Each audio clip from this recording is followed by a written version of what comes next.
Welcome to Deep Dive Daily. Andy, good morning, good morning, good morning. Special good morning to the Jacksonville Jaguars who fuck them picks, give us Travis Hunter. We're going to compete for this AFC South this year. Very exciting draft last night, Andy. Had a great time live streaming with you and our FOMO. The oh FOMO my god, hurts oh though. it was great. We're giving bet this at 15-1, get this at 30-1. We can't, you can. So people in legal states are hitting some big numbers, and Fun. Starks came through. So Yep. We're definitely gonna. It'll be funny. We'll put this plan together to get to a legal state and watch the draft and live bet it next year. And DraftKings will be like, and FanDuel will be like, no, we're not putting you up this year. So we'll make this big production of getting to a different state, and then they won't put those lines up. Or at a minimum, they'll have a human being doing the live markets instead of whatever ChatGPT or Monkey was behind the screen pushing those prices, because that was not especially well thought out. But it's a tough ask. They're like, hey, price these 15 live markets, and you go down far enough, and there's going to be one where they're just not paying attention, and they have like a guy who was not expected to be there at an enormous price, and you're like, well, that's where he's going to go.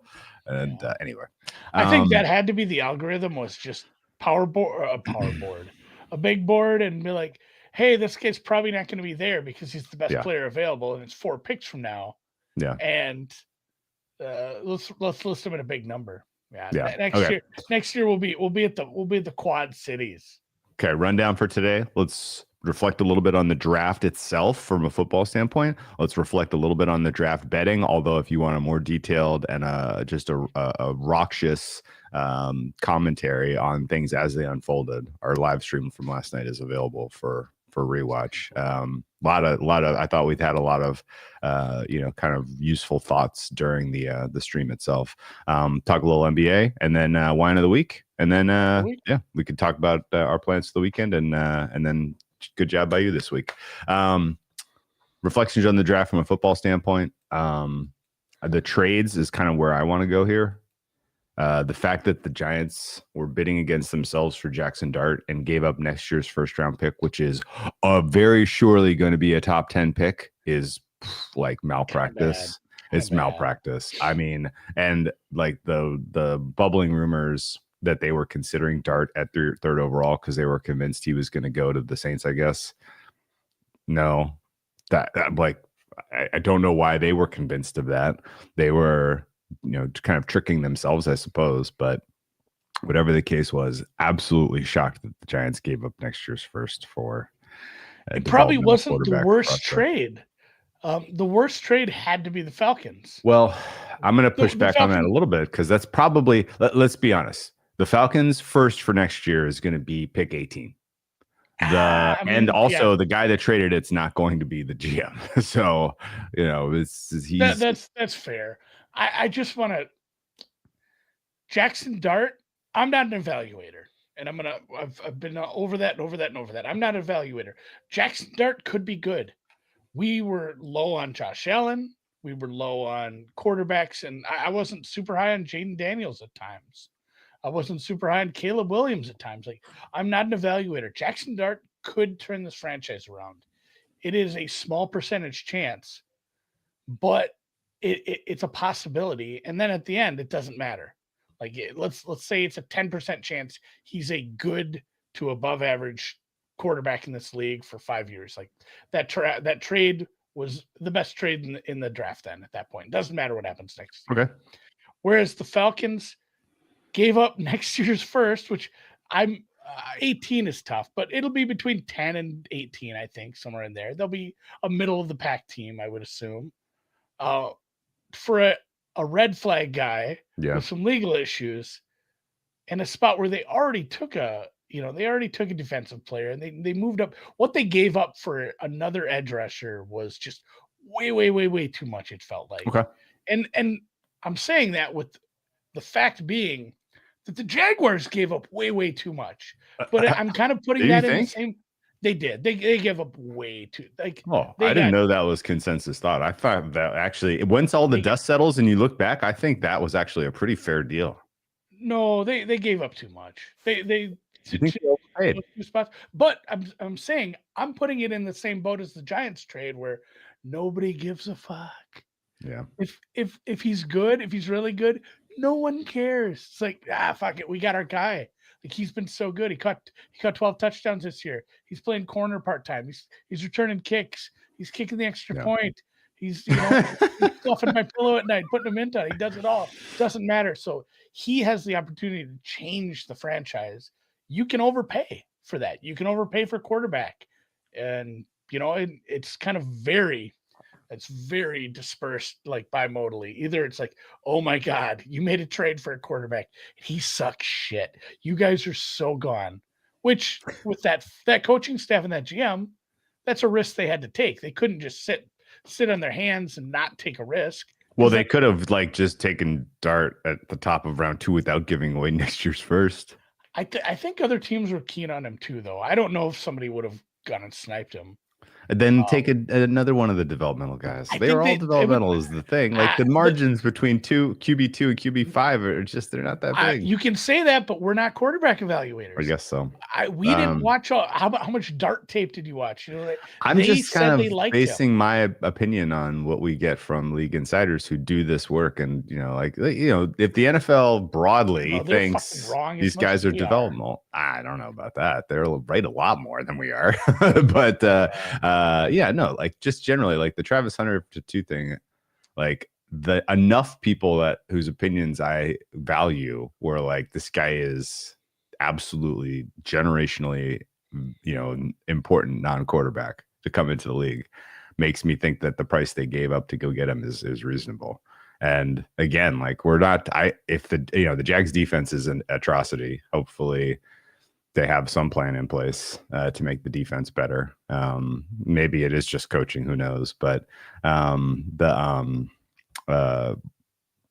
the idea that first round pick next year is going to be, kind of in the 15 to 20 range, I think is reasonable.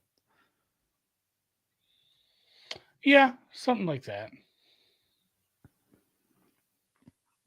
Anywho, I don't know. I think basically all the trades were overpays, but the Falcons one is just it just sits wrong with me because it's not one they can figure. Like this is going to change our franchise. I love this. I mean, it was for needs. Shower dart game of the week. It's pretty good. The Giants have a lot of those next year on their schedule. If you haven't looked already, their schedule next year is heinously difficult. It is going to be a lot of L's for the Gigantes and Mr. Dirt. Shower dart game of the year. I can't wait to see the schedule and figure out which one's going to be the one. All right. But the Giants are definitely involved in the shower fart game of the year. That said, maybe I'm being too tough on them. Who knows? The general kind of vibe I got coming out of the draft overall, looking at who got what, is sort of the same as it ever was. Like parity was a dream that has been deferred for NFL franchises. The rich got richer. The poor remain poor. I don't think that this shuffles the expectation of standing and championship equity in any way this year. And yeah, I mean, what the Eagles and the Chiefs did in particular, getting guys who could, top 10 talent with injury for red flags was, pretty smart. Ravens got a good player to help their defense get better. The Bills addressed a key need with maybe the best cornerback in this draft. We'll see. I think all of the good teams, to me at least, set themselves up for repeat contention. The difficult one for me is the Texans. Like, what's the plan? Because they look kind of incomplete as a roster, and they traded away their pick for next year's first from the Giants, which in a vacuum, fucking great trade for them. Like, you're gonna get a top 10 pick next year out of this. Like, that's they're betting against Dart. Yeah, that's killer. And the other quarterbacks there. But like, what about this year? Like, isn't this kind of the last year where you really have a chance to chase aspirations with CJ Stroud before he starts getting more expensive? Like, I know that we're still away. They're not really encroaching on having to pay him, but it's getting close. So a little surprised that they were, that they're willing to, take their chances this year with this roster, but we'll see. Any other thoughts on just how the pecking order shook out for championship equity, or do you think this was kind of a little bit of a nothing burger draft in that regard? Probably nothing burger. I mean, again, I don't do draft grades. I think most people that do draft grades are lying to themselves because they don't know. Like, go back and look at those. Some of the most Do people still incorrect. do draft grades? Oh yeah, people love doing draft grades. Oh, it's all chat GPT. Don't read them. It's all chat GPT spam this year. Well, and it's all just like guesses. Like you're really, really just guessing and everything. Like, oh, this is a good fit, or it's basically like this is a guy that was high on my board, so they get an A. Like it just seriously, it's just repeating yourself from your big board essentially at this point. And we never know which ones are going to get used in what way. We never know the scheme. We don't know the fit. We don't know, some of the health or how they evolve throughout the year. Like it's bad content, honestly. It's just guessing. I'm trying to think of like what content I want. I did talk about that. I have a bunch of notes on like the new GMs and how they reacted, but I think that's incomplete too because you don't get a real good picture of what a team was thinking until you see what they do. Probably on, I don't know that day 3 matters, but day 2 does, because there are teams that have said that and GMs have come out and said that, hey, I can't reach for a guy just because it's my biggest positional need. I have to realize, like, at this point, it'd be a very bad pick to reach for them, and I have to look at the rest of my draft and figure out where am I going to get, a linebacker then? Where am I going to get an edge rusher if reaching is not an option for me here? So knowing what teams do in day 2 and 3, or day 2 especially, is going to kind of help me judge a little bit on some of these. But so far, I don't think any of the new GMs were like a failing grade besides Spytech. I don't know. Okay. I guess it's a fun, exciting player, but it's just never worked for a team to like, hey, let's turn the franchise around. We got our running back. Maybe it'll work for us. All right. The other key thing to watch for today for day 2 is trades. There were no player trades yesterday, which kind of surprised me. We'd get one. Yeah. TJ Watt remains a Steeler. James Cook remains a Bill. George Pickens remains a Steeler. Mark Andrews remains a Raven. Am I missing anyone else that would move win probability? Not really. Not really. There's another tight end. I can't remember now. There was a lot of expectation that we could see like edges really kind of shuffle this offseason, and none of that happened at all, which is funny. There's so many moved last year. Yeah. The day 2 betting is tricky. I don't have markets. Do you? I'm looking now. Like a lot of that is at the legal out, so I might be SOL on that. Yeah, the only one that I would say is super duper high likelihood is the kid from Ohio State to go to the Texans 34th. Tate Ratledge. That is put that one in 10. I'm surprised they opened that 50-1. That's a terrible number. He is the best offensive lineman available, and I imagine there is no doubt that that's what the Texans are taking. BetOnline has Milroe and Will Johnson over-unders. Milroe's 45.5, juice to the over. Johnson. I think Will Johnson going 33rd makes sense to me. Somebody's got to be. I mean, if you watch, I've seen some of his tape. He's incredible, but he's incredibly hurt. And it could be, long. Seems like, the Browns don't necessarily seem like they're geared up to compete for anything this year, do they? At least not the way the other moves they're making. Oh, guess what we have up? What's that? On BetOnline, will T. Hunter win both OROTY and TROTY? Ooh, we were talking about that last night. We said we would looking for a 30-1 type of price. What is it? 25. Okay. I might still bet it. It's a fun one because if he's it's a fun one because if he's clearly the offensive rookie of the year, the media will be like a little snowball rolling downhill just for the story. Right? Yeah, I just maxed it, by the way. Oh, okay. All right. Well, we got something. We got something. $10. 10. Yeah, I know. Okay. I hit the max. I thought it would start with a 2 at least, maybe a 5. That was not true. It's a fun little prop, whatever. We All also right, have cool. Scatabo to which team? Obviously, we still have the Shadur Sanders to which team? I have With the no answer there. Do you Browns. have an answer The there? Browns minus 400 feels too heavy. Seahawks down to In what 25 to universe are the 1. Browns not telegraphing that they're not taking a quarterback at all and that they're going to go for a guy next year? It does feel that way, but at a certain point, if he falls, it's kind of like somebody's just like, "Well, fuck it, we're just gonna grab this kid." Yeah, but Like he's not first round talent, but he's still a quarterback that's falling. that kind of price is like people are sure he's going to go 33rd, and I don't feel that way at all. No, I don't either. Raiders 5-1, Saints 7-1, Jets 9-1, Rams 9-1, Steelers 11-1 is interesting. Although I've heard both ways that they, somebody there liked him, somebody there didn't. Cowboys 20, Seahawks 25. That one makes a lot of Steelers don't sense. have another pick in forever. Rams don't have another Yeah. pick in forever. Oh, where was the Rams pick once they traded back? Oh yeah, that's true. I don't know. Dreaming. They must have the second round pick from the Falcons. All right. Well, no more bet thoughts for me. The betting markets themselves, there were none of the real black swans hit. So the books, I'm sure, did pretty well overall last night. Yeah. None of the hit were live. A handful of the bridge jumpers went up in flames. So I'm sure they padded their accounts a bit there. The real, I'm surprised there's not more reaction to is Todd McShay was pretty aggressively like, we're going to fuck up these FanDuel prices. And I don't know that he won any of his bets, which was a little lambs to the slaughter.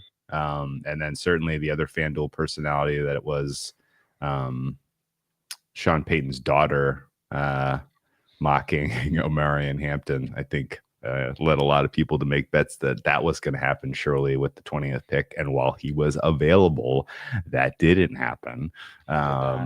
So that one probably making people a little bit mad. Otherwise, I haven't really seen anyone bitching about draft betting this year, which means maybe there wasn't much draft betting this year. I don't know. What was your kind of read on the public discourse? My portfolio was much smaller than in previous years because it just came down to it.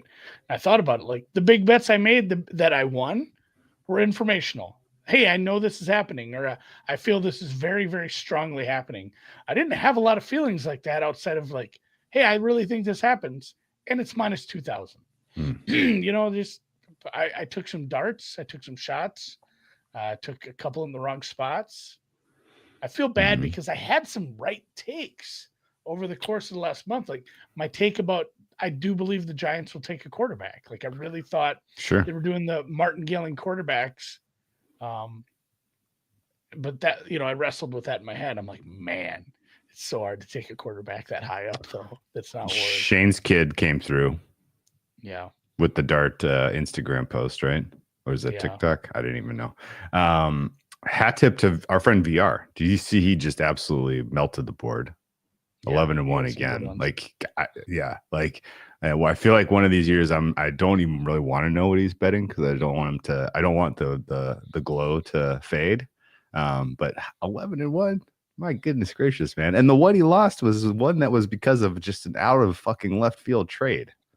Like, yeah, I'm pretty impressed, honestly. And I gotta tell you, the what do you call it? The world where Jags and the Browns don't flip-flop 2-5. Do you tell me if I'm wrong? It sounded like it was going to be Jags Banks 5. It would have then been Raiders Genty 6 anyway. Yeah, it feels like that would have gone either way. It would have been Membu 7 anyway. And then instead of Tet McMillan, it would have been Graham 8. And then it probably would have been I don't know who the fuck the Saints would have taken 9, but Tet McMillan would have gone to the Cowboys 12. So that's your other parallel universe where the Browns turned down the Jags deal for the second overall pick. Oh, really? Maybe am I wrong that the Giants didn't give up their next year's first? The initial reporting that I saw said it was a 2026. Yeah, I was just first. taking your word for it. If they didn't give up next year's first, then I completely retract my statements. That was what I saw last night in the moment. I was still fine with it. Like, it's a quarterback. Let's see. Giants trade up for Dart. It included their number 34, the number 99, and a third round selection in 2026. Okay, wow. Well, I completely take back. Now that makes less sense for the fucking Texans. Texans aren't even getting the Giants first next year. Why did they do this deal? I think getting picks in next year's draft is almost better than getting them in this year's draft. Oh man. Considering how strong the class is supposed to be next year. We ought to say this though. Yeah, this is why I have the Falcons kind of standing alone.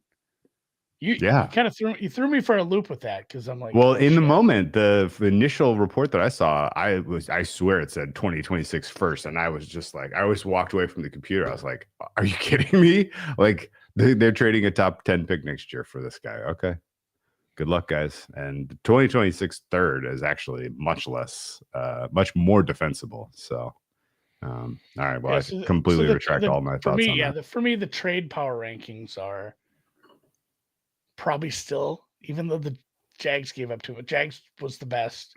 The Giants second. Honestly, the Eagles one I don't count. It was such a minor trade. But yeah, the Falcons trade was the worst for what they gave up for what they got there. By the way, that the Eagles flip-flop 31-32 took the betting market over 3.5 trades for the night from 3 to 4. Which SEC players got sweaty. I needed I needed 3 in the last 6, and then I needed 3 in the last 5, and then I needed 3 in the last 4. They just did not go, and then it went bang, bang, bang. Didn't need it on the last one. Easy peasy, lemon squeezy. We'll see where Shedeur falls. I have no idea how far he can fall, although it would be, I don't want to be too schadenfreudy, but the fact that he's been so cocky about this and threw a big party and built a room for his draft party, if he fell into round 3, if he went full Malik Willis. Yeah, wow. I wouldn't be surprised. No, I don't think a lot of teams had super positive grades on him. No, honestly, Dion needs to be back channeling and get a team to do him a solid at this point. Yeah. I honestly don't know who and where and where. We'll see. Maybe I'm wrong. Anyway, quick NBA thoughts. The RIP and peace to the Denver Nuggets 2025 playoff aspirations. That series looks over. And God, dude, that had all of the game 6 against the Timberwolves vibes from last year, where it's just like, well, we're done. I'll be blown away if they fight back in that series. I will not be blown away if the Pistons fight back because the Knicks really are playing with their food. The Oklahoma City Thunder are effectively through after a comeback. Everybody who was bitching about Lou Dort undercutting Ja Morant. Ja Morant, he slipped. Dort slipped. And you know what? Ja Morant was looking for an opportunity to hurt himself. He is addicted to hurting himself by jumping in the air and flailing. Like, that's all that he fucking does every playoffs. I have seen it so many times now. Like, that was the least surprising thing that happened in that whole game. The actually second least surprising to the Thunder just coming back and winning, I guess. Hopefully. Did we talk about that on the stream? That on the air. I think we said, I asked you, are you live betting them? Because they were down by like 17. Yes. Yeah. That was fun. Got that one home. They almost covered, which would have been. Yeah, I looked at that. I did some quick math. I'm like, shit, did they cover? It was close. They 9? Didn't. Yeah, they 8.5 was the number I got. But anyway, the Thunder Clippers start pricing it. Thunder Timberwolves start pricing it. I don't think the Rockets Warriors, whoever wins that series is drawing dead. I have no idea who does win that series. It could go either way. But Steph Curry is going to be just completely broken human by the time he gets to round 2. If the Warriors do come through, Jimmy Butler, I think, is going to be limited for the rest of the playoffs after that injury. Although I think he plays through it. Game the week. What was the other one I wanted to come on? We're kind of running out of juice here. Like round one of the playoffs feels like it's pretty much done. Lakers Timberwolves is a tricky Lakers one. Timberwolves. That one might get.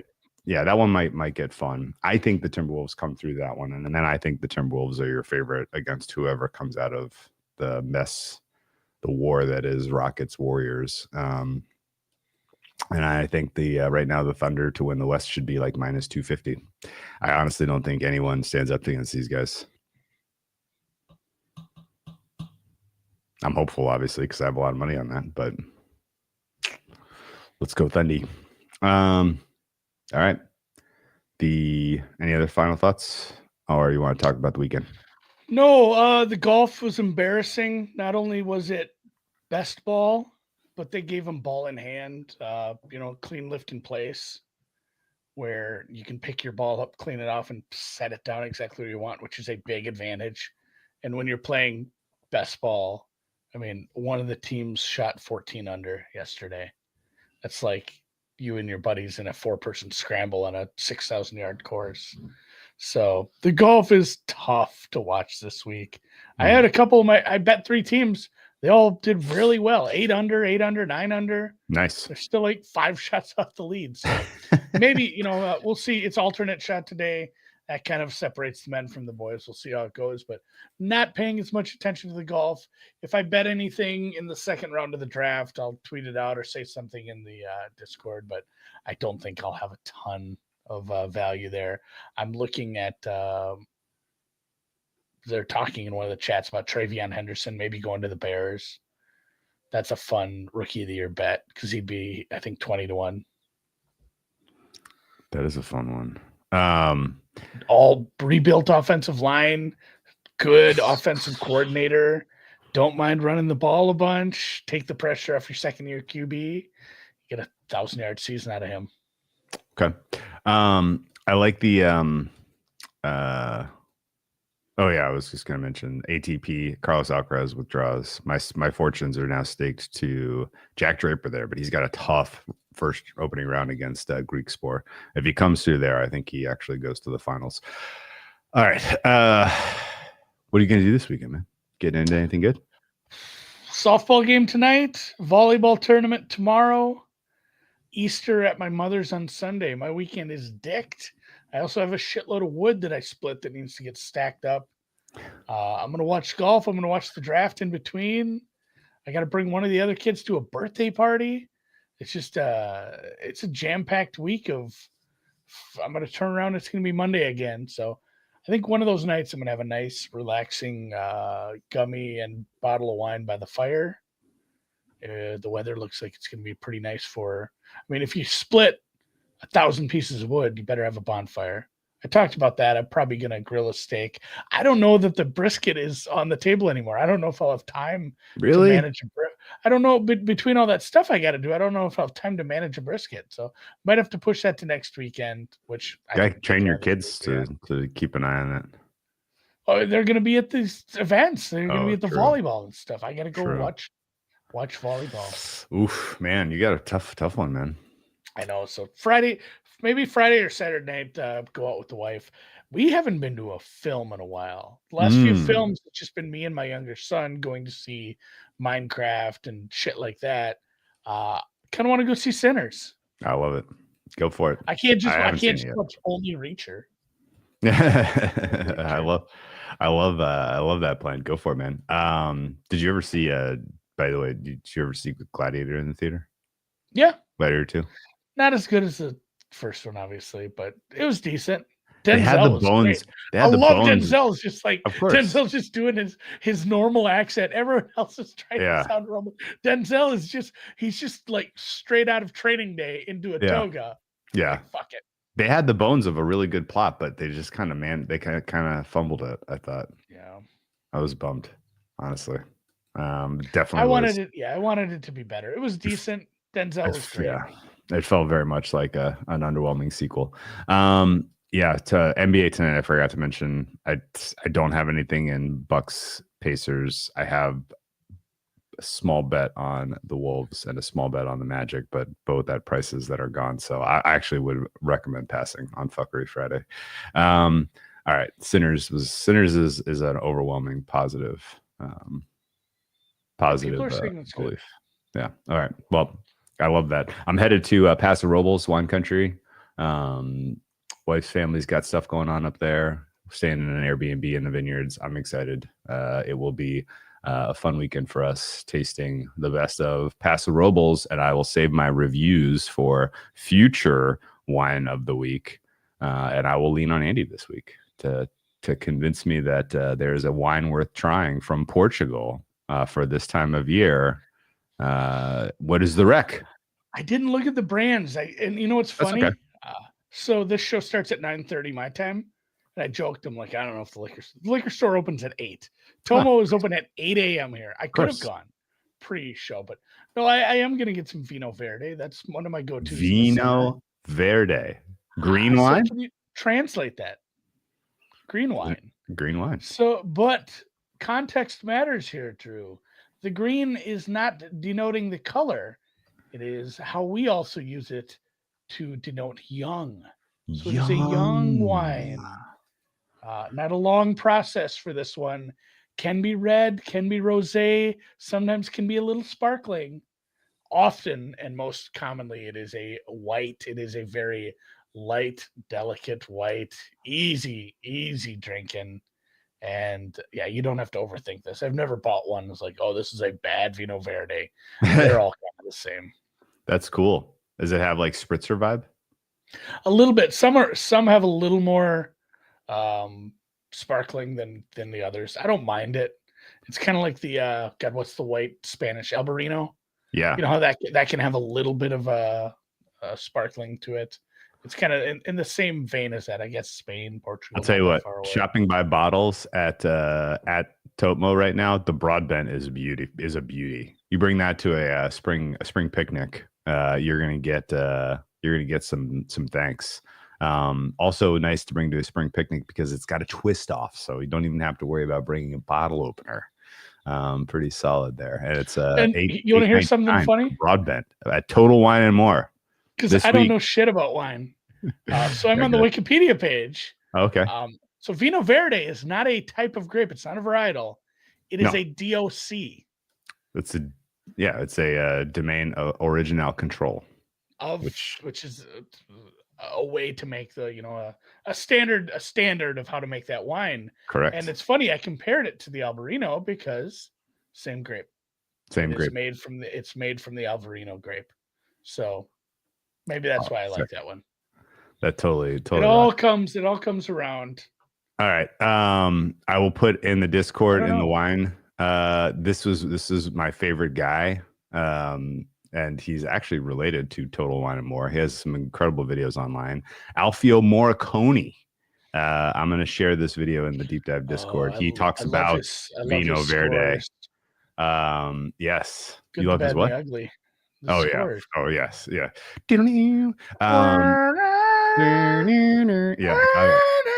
That's the one. Yeah. Yes. It's called the Ecstasy of Gold. That's a good one. All right. I'll put his video talking about Vino Verde in the Food and Wine channel, because this is a good one. This is funny because this looked painfully familiar to a live or a chat we're in, and then he says these are Brinson plays. I like that. I like that. That's good. That's good that you're getting those then. All right. Well, let's call it a day. Enjoy your weekend, folks. Get some Vino Verde. Go to a picnic. Picnic sounds good. Yeah. I might make some potato salad. Like grill a steak out on the fire. Just eat it with my hands. Like man was meant to.